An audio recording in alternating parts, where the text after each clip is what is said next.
Hi everyone, welcome back to your English class. I'm Jasmine and this is the 32nd module. In this module, we are going to continue with the chapter The Enemy written by Pearl S. Buck.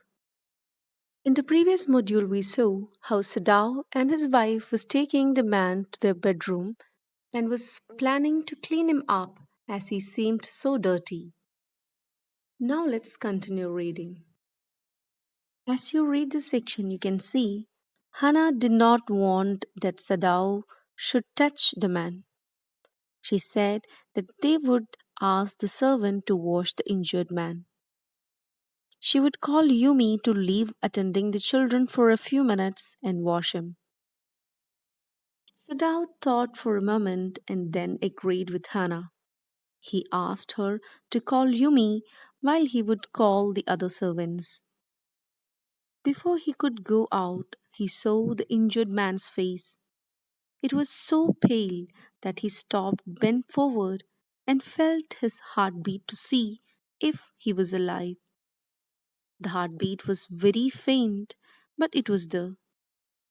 Then Sadao placed his hand on the man's heart to feel it. It was also beating. Sadao concluded thus that the injured man was alive. Further, he commented that if the man was not operated upon, he would die. And he added that even if he was operated upon and saved, he would die at the hands of the Japanese army. So, either ways, he would die. Hearing this, Hannah screamed with fear and asked Sadao not to save the man. She feared that if he lived, they would be in danger. As you read further, you can see Sadao questioned that what would be the implications if the man died. He looked down towards the injured man and wondered that he had a lot of energy which had kept him alive through such torture. He countered his thought with the fact that the man was very young. He seemed to be 25 years of age, and at that age, people do have a lot of energy.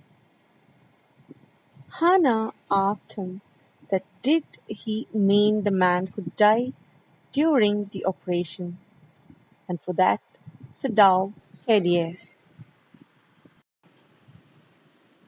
After hearing this, Hannah was pondering over this possibility, and as she was taking time to reply, Sadao left.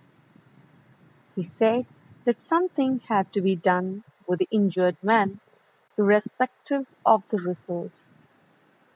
The first thing was to wash him.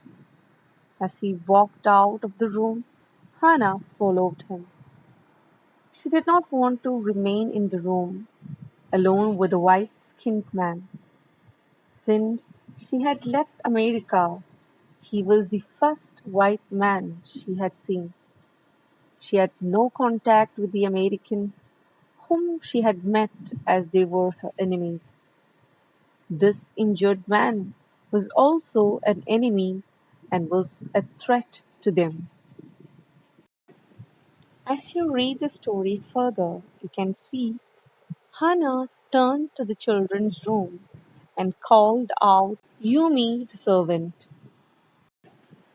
As the children heard her voice, she went inside, smiled at them, and played with her 3-month-old son. As she held the baby, who had soft black hair, she motioned with her mouth to Yumi, asking her to come. Yumi replied that the baby was ready for sleep and that she must put him to sleep before accompanying her mistress. Hannah held the baby and went to the bedroom next to the nursery with Yumi. Yumi spread the sleeping quilts on the floor and laid the baby between them. Now let's wind it up here and just wait and see whether Yumi will help her master and mistress in order to save the white man's life. I hope the session was helpful. Thank you.